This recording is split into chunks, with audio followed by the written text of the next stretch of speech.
Welcome to Monster Fights! Today we find out who'd win between Nergigante, the Lord of Rap, versus Vaal Hazak, the old, the bold, the growing mold.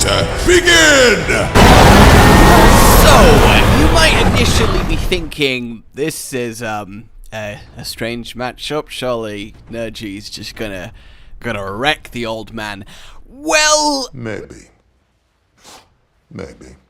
but I think it is certainly an interesting one, if not initially because Vaal Hazak is the only Elder Dragon, at least of the original roster, that Nergi has not interacted with in some way. Yes, even Xeno'jiiva, who was attracting Elders to the recess, arguably prematurely to die so he could feed and grow off their essence. He's almost parasitic in that sense. It's why Nergigante refused to budge out the recess, refused to chase down Elder Dragons to other zones until after we killed Xeno'jiiva. There's no coincidence in my mind that the first time we see Nergi hunting an Elder outside of the recess is when we see him chase down Teostra in the arena, and obviously canonically Lunastra happened after Xeno died, so I think that's a little interesting tidbit there. Every other Elder Dragon he has had a physical impact with, whether it's beating down Kushala, Lunastra, Teostra, or it is following Zora Magdaros waiting for him to die so he can have the easiest feast of his life. Because Nergigante indeed,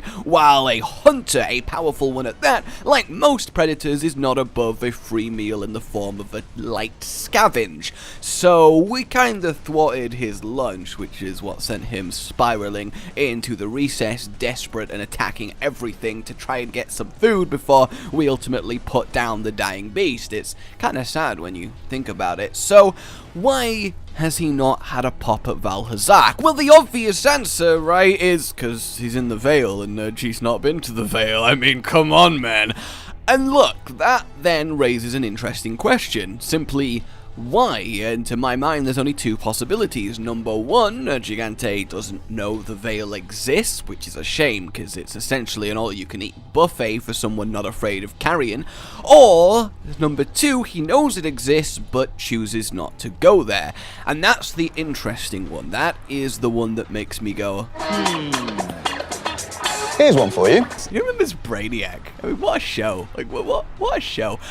Either way, I would posit then that the key here lies in the effluvium, but let's not get ahead of ourselves.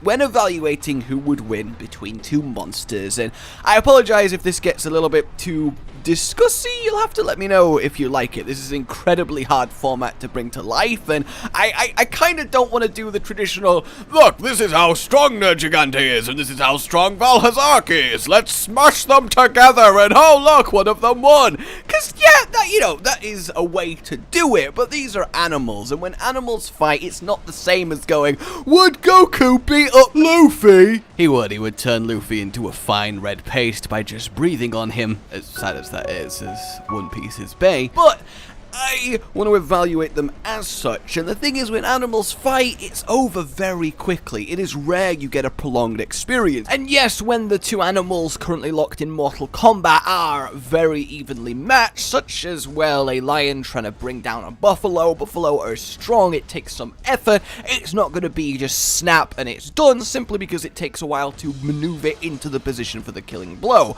But the point is, as soon as that killing blow is available, it will be taken. There are no style points, there are no prolonging for a good old scrap. There is, I need you dead as soon as possible with minimum risk to myself. That is always the driving instinct. Occasionally something like a bear will register that the thing it's hunting is no longer a threat if it's like crippled on the floor, bleeding out and not moving, and will start eating it alive, and oh, there are some horrific stories of poor campers. Either way, will not focus on people being eaten alive by bears. Strangely, that's not the point of this video, but I mean, if we could all take a second to think about it, if we want.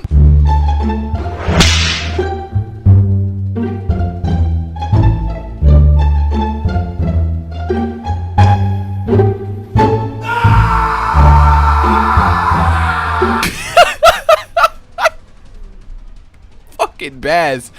But if Nergigante and Vaal Hazak fought, I mean, one of the very likely scenarios if we looked at them as real animals, which, make no mistake, elder dragons are animals. They're incredibly intelligent, some human level, maybe arguably in the case of Vitalis above it, but they are animals. They sleep, they eat, they breed, they act like real living things. They're not some mythical force despite their power. So when it comes down to a fight, Nergigante can launch his spikes with enough force to penetrate rock, which, needless to say, is pretty quick. Oh, you know, on the scale of speed, it's definitely up there with some right pace.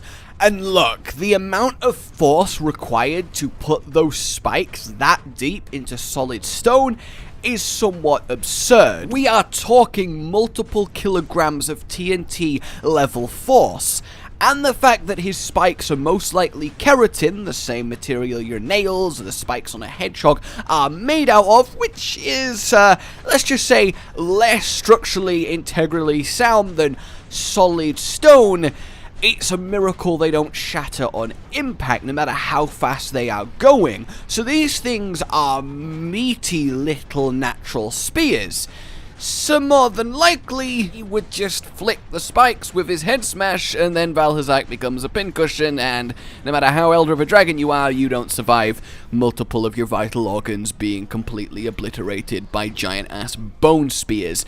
So it's not really fair, or maybe it is. In that case, Nergigante wins, done, but I think it's more fair to look at it in terms of the actual lore and the mechanics of the game side of thing to work out a more reasoned argument. And look, don't get me wrong, I'm a big fan of classic who would win, of, well, character A can punch with enough force to obliterate a mountain, and character B can punch with enough force to only obliterate a building, so clearly we know who's winning here. But I just don't think that model works on what is supposed to be believable animals with the instincts as such. It just doesn't sit right with me. I might be biased, I might be completely, but I don't think knowing that Nergigante can punch with the force of 10 kilograms of TNT, so he should immediately obliterate anything he hits, is a really satisfying conclusion. So let's look at this a little bit deeper. If these guys met, we're in a plain arena, completely open, there's no terrain that would interfere, no obstacles, just going at each other. Well, it's hard not to side with Nergigante. His fighting style is efficient and brutal. He exhibits that instant kill that big predators do. All of his turf wars involve him grappling with superior strength, forcing the opponent to the ground, and immediately going for the neck. Now, obviously, for gameplay reasons, he doesn't insta-kill, but that is borne out in how he does things. He is grapple, strength, down, neck, fuck you, buddy. And that is really cool to see, and there's no doubt in my mind, as evidenced by various moves, that Vaal Hazak is the weaker of the two physically, probably by a large margin.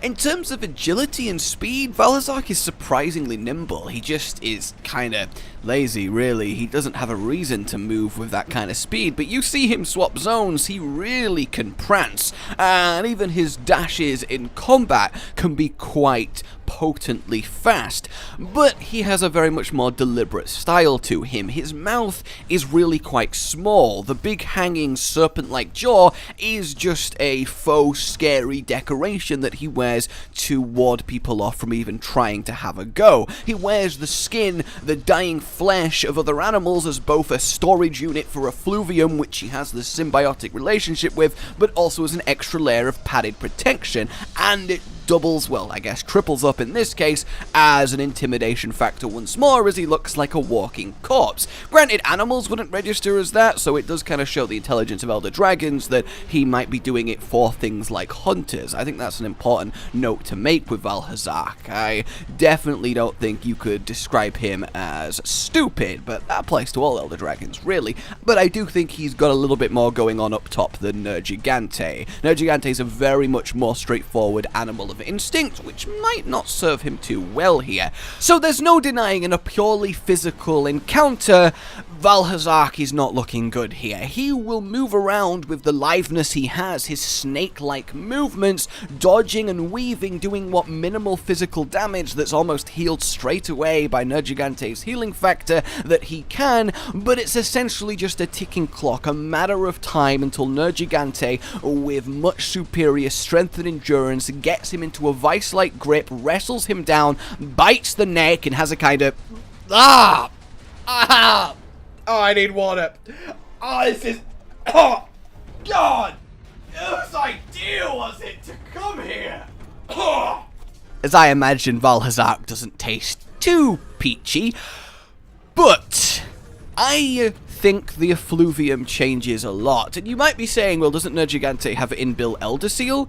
Is that how he kills other Elder Dragons so easily? Well, no, I wouldn't say so. I think Nergigante is just a very well-adapted, specialized hunters. You see it in nature all the time, animals that are specifically adapted to completely exploit another creature as a food source, really weaving themselves into the niche required to completely dominate them. There are plenty of real-life animals that are completely dependent on and specialized at hunting certain types of creatures.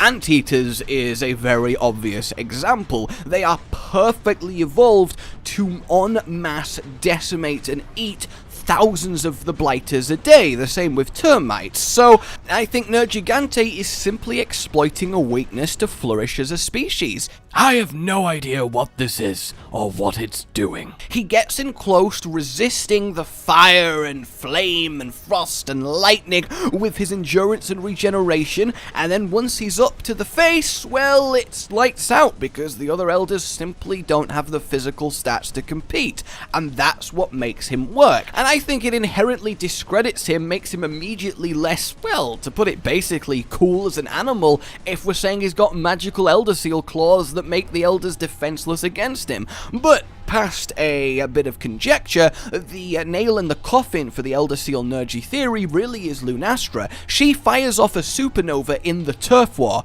a ability she would not possess if she's being Elder Sealed by, well, the Elder Seal dragon she's literally grappling with. And yes, you could say, well, maybe there just wasn't enough time for it to take effect, or he wasn't using it, but come on, right? He is just the physical powerhouse. There is no tomfoolery going on there, no secret tricks. He just beats down. And in that sense, yeah, he would beat Vaal Hazak down. But if we unlock the full arsenal, if we unlock the full potential of Vaal, the effluvium. So what exactly is the effluvium? That kind of needs answering, doesn't it? Well, the most common and likely answer to this is a bacteria. Maybe various types of bacteria that swarm over the rotten Vale, attracted to all of the corpses. They break them down, and the waste product they produce in that process is the effluvium gas, which is deadly, toxic, corrosive to everything around it, penetrating deep into the very cores of everything that lives and everything that ventures there. And Vaal Hazak has a very good relationship with these things. He's quite chummy. Hey, bacteria. Yes? How do you feel about corpses? Just don't think answer in 3, 2, 1. I love them. Did we just become best friends? Yup!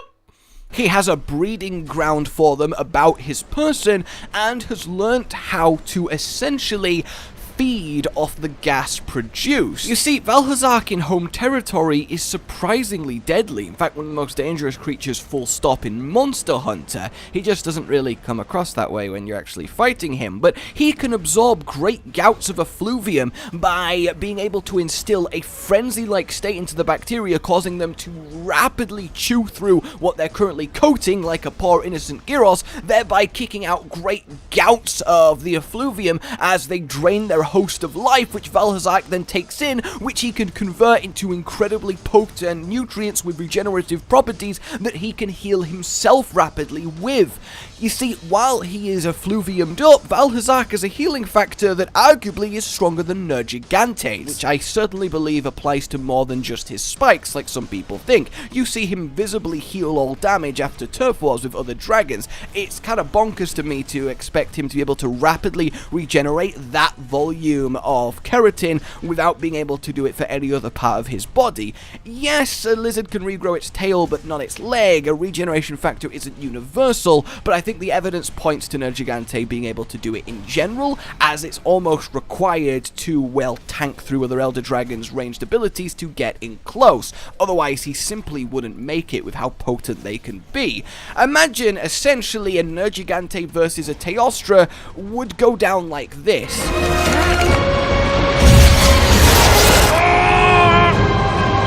So, we have two creatures then that can both heal themselves with great speed with their own unique way of doing that. But Vaal Hazak can turn his to the offensive. He can plow out great gouts of the effluvium, a bacteria gas beam of toxic potency which surrounds, clouds, chokes and covers his enemies in this flesh-eating bacteria. And the thing is, it's not too picky. Most of the denizens of the Vale have a resistance to it. They're built up. They're able to withstand it, except things like the smaller Gyros and the Rathanos that do give in to the bacteria, and that's what makes them lose their mind. Imagine an animal that is covered in tiny little organisms that is feeding on their flesh, on their face, burrowing in. There's no wonder they go crazy. They stop acting like themselves. They get aggressive. They're in constant agony, and an animal in that state is not a safe animal to be around. I think it really is as simple as that. And essentially Vaal Hazak then would cover Nergigante in this effluvium concoction. So the question then is, can Nergigante's healing factor overcome the degeneration from coating coated in effluvium trying to eat away at him? That is the battle. That is the crux that hangs in the balance.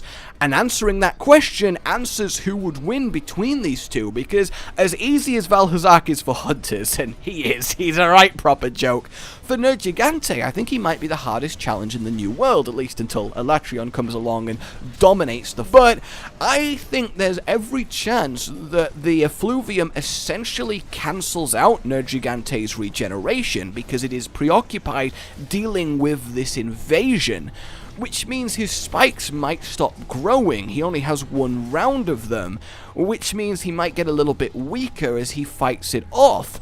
And then Vaal Hazak himself, if he does take a potent hit, if he does get a cut or a gouge of flesh from a claw, as long as it's not immediately lethal, he can absorb more effluvium and heal it up. So it essentially becomes a battle for attrition. Nergigante has to end it quickly, has to go for that savage kill almost immediately. If Vaal Hazak can get a foothold, if the effluvium can take place, I honestly think that it will slowly start to cripple Nergigante, and he will ultimately have to either lose or retreat. So my conclusion then, anywhere but the Vale, Nergigante dominates Val like he would any other Elder Dragon, but in that home turf advantage, surrounded by the rot and the effluvium, I think there is every chance, at least I would give it 50% of the time, that Vaal Hazak simply wears Nergigante down before he can land a killing blow, and will eventually bring him to bear. And that, I think, is very cool and very likely, and it shows you just how potent Val is when surrounded by literally his element. He is the undisputed master of the Vale for a very good reason, and that is the effluvium mastery. It is such a potent substance, and having complete control and symbiosis with it is one of the most powerful natural weapons in Monster Hunter. He can literally command them to wither away any that stands before him, and then turn that withering into his own life energy. And even against something like Nergigante, that's going to be hard to fight through. Not to mention, he is tanky as hell, Vaal Hazak, one of the tankiest of all the Elder Dragons, so he definitely can buy the time that he needs. So there you go, that is my evaluation. Might have seen that coming, but at least I think this was an interesting discussion worth having. You'll have to let me know if you enjoyed the way I did this. I very much do prefer doing it in kind of the deep discussion-y way, but yeah, this is very new for me. I'm experimenting. Let me know, guys. Like if you did enjoy this, share it around, subscribe for more. Let me know what matchup matchup you'd like next, or at least a monster you'd like to see get a matchup, and I will see you very, very soon. My name has been Josh. Goodbye.